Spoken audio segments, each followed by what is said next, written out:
앞에서 경외함으로 주께 홀로 섭니다. 생명의 말씀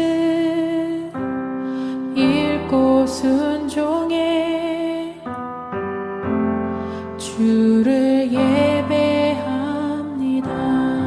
오늘 하나님의 말씀은 신약성경 마태복음 16장 13절에서 20절까지 말씀이 되겠습니다. 신약성경 27페이지를 찾아주시기 바랍니다. 신약성경 27페이지 마태복음 16장 13절에서 20절까지 말씀입니다. 13절부터 20절까지 말씀은 우리가 또한 잘 알고 있는 내용이지만 또 한편으로는 성경 해석이 굉장히 난해한 부분이기도 합니다. 우리 한 절씩 교독합니다. 예수께서 빌립보 가이사랴 지방에 이르러 제자들에게 물어 이르시되 사람들이 인자를 누구라 하느냐? 이르되 더러는 세례 요한, 더러는 엘리야, 어떠는 예레미야나 선지자 중에 하나라 하나이다. 이르시되 너희는 나를 누구라 하느냐? 시몬 베드로가 대답하여 이르되 주는 그리스도시요 살아계신 하나님의 아들이시니이다. 예수께서 대답하여 이르시되 바요나 시몬아 네가 복이 있도다. 이를 내게 알게 한 이는 혈육이 아니요 하늘에 계신 내 아버지시니라. 또 내가 이르노니 너는 베드로라. 내가 이 반석 위에 내 교회를 세우리니 음부의 권세가 이기지 못하리라. 내가 천국 열쇠를 내게 주리니 네가 땅에서 무엇인지 매면 하늘에서도 매일 것이요 네가 땅에서 무엇인지 풀면 하늘에서도 풀리리라 하시고 이에 제자들에게 경고하사 자기가 그리스도인 것을 아무에게도 이르지 말라 하시니라. 아멘. 예수님께서 빌립보 가이사랴 지방, 갈릴리 지방에서도 굉장히 북쪽에 위치한 그 지역입니다. 거기서 제자들에게 물으셨습니다. 사람들이 나를 누구라 하느냐? 이에 대해서 제자들이 세례 요한, 더러는 엘리야, 또한 예레미야나 선지자 중에 한 사람입니다 라고 대답을 했습니다. 이에 대해서 예수님께서 그러면 너희는 나를 누구라 하느냐? 라고 직접 물으셨습니다. 아마 제자들은 주저주저하고 있었던 것으로 보입니다. 바로 이때 베드로가 예수님 앞에 나와 주는 그리스도시요 살아계신 하나님의 아들이십니다 라고 대답을 하였습니다. 이 대답이 예수님의 마음에 굉장히 흡족하셨던 것으로 보입니다. 그래서 오늘 본문에 보면 이러한 고백을 한 베드로에 대해서 복이 있다 라고 말씀하셨습니다. 복이 있다. 주는 그리스도시요 살아계신 하나님의 아들이 되십니다 라고 하는 믿음의 고백은 예수님께서 구세주가 되심을 고백하는 것입니다. 완전한 하나님이시며 구원자가 되심을 믿음으로 고백하는 것입니다. 이러한 믿음의 고백을 하는 자들에게는 하나님께서 구원의 복을 허락하여 주시고 구원의 은혜를 허락하여 주시는 것입니다. 그러니까 이 세상에서 여러분 우리가 계속해서 듣고 있지만 가장 큰 복은 예수 믿고 구원받아 하나님의 자녀가 되는 것입니다. 우리가 예수를 믿고 구원을 받아 하나님의 자녀가 돼도 성도들로서 많은 고난과 어려움이 있습니다. 그럼에도 불구하고 우리가 그한 고난 앞에서 어려움 앞에서도 기뻐하고 즐거워할 수 있는 이유는 그럼에도 불구하고 우리의 구원은 여전히 유효하며 여전히 구원의 은혜 가운데 우리가 살아갈 수 있게 되는 것입니다. 그런 의미에서 볼 때 이렇게 새벽 예배에 믿음으로 깨어서 기도하는 여러분들은 하나님께서 허락하여 주신 구원의 복을 누리며 살아가는 가장 귀하고 은혜로운 사람들입니다. 그래서 우리는 우리의 구원에 대해서 항상 감사와 믿음과 소망을 가지고 살아가야 할 것입니다. 그런데 예수님께서는 그렇게 말씀하신 다음에 이렇게 말씀하십니다. 또한 이를 내게 알게 한 이는 혈육이 아니요 하늘에 계신 내 아버지시니라.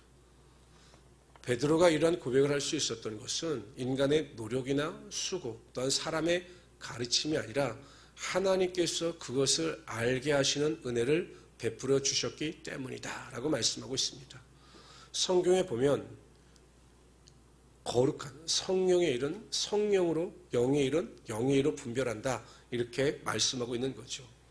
그러니까 베드로가 그러한 믿음의 고백을 하였다 할지라도 그 믿음의 고백을 가능케 한 것은 하나님께서 그러한 은혜를 베풀어 주셨기 때문이다. 영안을 열어주셨기 때문이다. 이렇게 말씀하고 계시는 것입니다. 고린도전서에 보면 12장 13절에 이렇게 말씀하십니다. 그러므로 내가 너에게 알게 하노니 하나님의 영으로 말하는 자는 누구든지 예수를 저주할 자라 하지 않고 또 성령으로 아니하고는 누구든지 예수를 주시라 할 수 없느니라. 그러니까 성령께서 우리 안에 임재하셔서 깨닫는 영을 부어주실 때 예수 그리스도가 주가 되시며 구원자가 되심을 믿고 구원을 얻을 수 있게 된다는 것입니다. 그러니까 이것도 은혜인 거죠. 우리가 하나님을 믿고 예수 그리스도를 믿는 것도 하나님께서 그러한 계시의 영을 부어주사 믿을 수 있는 은혜를 베풀어 주실 때 우리가 믿을 수 있게 된다는 것입니다. 그러니까 구원에는 우리의 어떠한 노력이나 수고가 하나도 첨가될 수가 없는 것입니다. 처음부터 끝까지 구원은 다 하나님의 은혜인 것입니다. 그래서 우리가 하나님께 감사하는 것이고 그 은혜 앞에 하나님을 찬양할 수 있게 되는 것입니다. 항상 구원에 감사하시고 하나님을 찬양할 수 있는 우리 성도들이 되시기를 주님의 이름으로 축원합니다. 18절에 보면 예수님께서 이렇게 말씀하십니다. 또 내가 내게 이르노니 너는 베드로라. 내가 이 반석 위에 내 교회를 세우리니 음부의 권세가 이기지 못하리라. 천주교는 베드로를 굉장히 추앙합니다. 그리고 베드로가 교황의 최초의 교황이었다. 그래서 교황 무화서를 주장하는 근거가 되는 거죠. 베드로를 이어서 교황이 된 모든 사람들은 문제가 없다. 교황의 무화서를 주장하는 것입니다. 예수님께서 이렇게 말씀하셨습니다. 너는 베드로다. 그러니까 이 베드로라고 하는 의미가 반석이라는 의미입니다. 그래서 천주교에서는 어떻게 해석하냐면 내가 이 반석, 즉 베드로 위에 교회를 세웠다. 이렇게 해석을 하거든요. 그런데 이제 논란이 있는 해석이긴 하지만 대부분의 학자들, 특히 우리 개신교의 기독교 학자들은 뒤에 나오는 반석을 베드로로 해석하지 않습니다. 이 반석이라고 하는 의미는 무엇이냐? 베드로가 한 그 믿음의 고백, 주는 그리스도시요 살아계신 하나님의 아들이십니다 라고 고백한 그 신앙의 고백 위에 교회를 세워 나가신다는 거죠. 그러니까 여러분 우리 개인이 교회 아닙니까? 세상으로부터 부르심을 받은 것이 교회거든요. 우리가 구원을 받아 하나님의 자녀가 되었고 교회가 되었습니다. 어떻게 우리가 교회가 되었습니까? 주는 그리스도시요 살아계신 하나님의 아들이심을 믿고 구세주가 되심을 믿는 그 믿음 위에 우리가 세워진 것입니다. 그러니까 베드로 위에 교회를 세우신 것이 아니라 베드로의 그 신앙 고백, 예수님께서 우리의 삶의 구세주가 되신다라고 하는 그 믿음의 고백 위에 교회를 세우시는 것입니다. 우리를 세우시는 것입니다. 이렇게 해석하는 것이 정확한 해석이 되는 것입니다. 그런데 뒤에 보면 음부의 권세가 이기지 못한다라고 말씀하셨습니다. 음부는 하데스, 지옥입니다. 이 지옥이 상징하는 것은 죽음입니다. 그러니까 여러분 우리가 예수를 믿음으로 예수를 믿어서 구원을 얻은 성도들은 음부의 권세가 우리를 주장하지 못하는 것입니다. 죽음이 우리를 주장하지 못하는 것입니다. 예수 그리스도께서 십자가에 달려 돌아가심으로 모든 죽음의 저주를 다 회파하셨기 때문에 예수 그리스도를 믿는 저와 여러분에게는 영생의 축복이 주어지게 된 것이고 영원한 생명의 은혜가 주어지게 된 것입니다. 그래서 죽음이 더 이상 우리를 주장하지 못한다. 음부의 권세가 우리를 주장하지 못한다라고 예수님께서 말씀하고 있는 것입니다.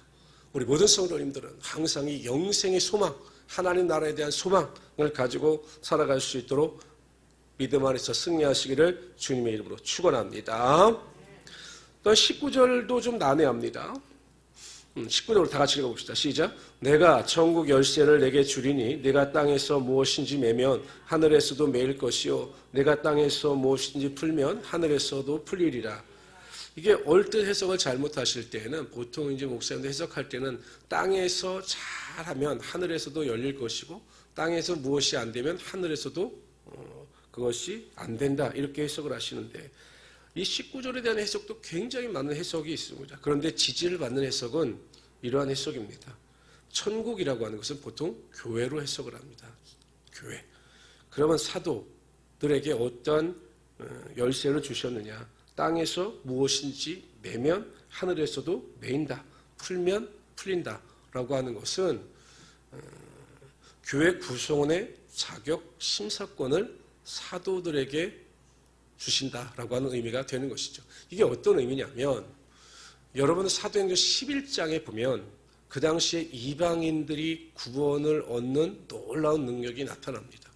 베드로 같은 경우에도 고넬료의 가정에 찾아가서 그에게 말씀을 증거할 때 고넬료의 가정이 성령 세례를 받는 기적을 체험합니다. 베드로도 깜짝 놀랐거든요. 그래서 사도행전 11장에 보면 예루살렘에서 모임을 갖게 됩니다. 과연 이방인들의 구원에 대해서 우리가 어떻게 생각할 것인가에 대한 모임과 회의가 있게 됩니다. 그때 베드로가 일어나서 자신이 고넬료의 가정에서 경험한 경험을 설명하면서 이방인들에게도 예수 그리스도의 구원이 이른 것을 우리가 인정하고 이방인들에게도 세례 줄 것에 대한 결의를 하게 됩니다. 이처럼 초대교회에는 교회 구성원에 대한 판단 기준이 굉장히 어려웠습니다. 그래서 사도들이 그러한 구성원들에 대한 판단을 내릴 수 있는 권한과 능력을 예수님께서 그들에게 부어 주신 것입니다. 그것에 대한 해석이 바로 19절 해석이 되는 거죠. 그러니까 천국이라고 하는 것은 교회인 것이고 그들이 이 땅에서 교회 구성으로 인정한 자들은 하늘에서도 그 문이 열리게 되는 것이고 땅에서 열리지 않는 자들은 하늘에서도 열리지 않는 것이다. 이렇게 해석을 하고 있는 것입니다. 어찌하든지 간에 베드로가 예수 그리스도의 마음에 흡족한 대답을 하였습니다. 그의 모든 사회적 환경이나 지위로 봤을 때에는 그렇게 지혜롭고 뛰어난 자가 아니었습니다. 그러나 하나님께서 그와 함께 하시고 하나님께서 그에게 지혜를 주실 때 그가 이러한 믿음의 놀라운 고백을 통해서 예수님께 칭찬받을 수 있었던 것입니다. 결국 하나님을 기쁘시게 하고 예수님을 기쁘시게 할 수 있는 것은 우리의 학벌이나 우리의 외부적인 조건이 아니라 우리가 가지고 있는 온전한 믿음인 것입니다. 베드로에게 그러한 온전한 믿음이 있었기 때문에 예수님께서 그를 칭찬하시고 그에게 복이 있다라고 말씀하시는 것입니다.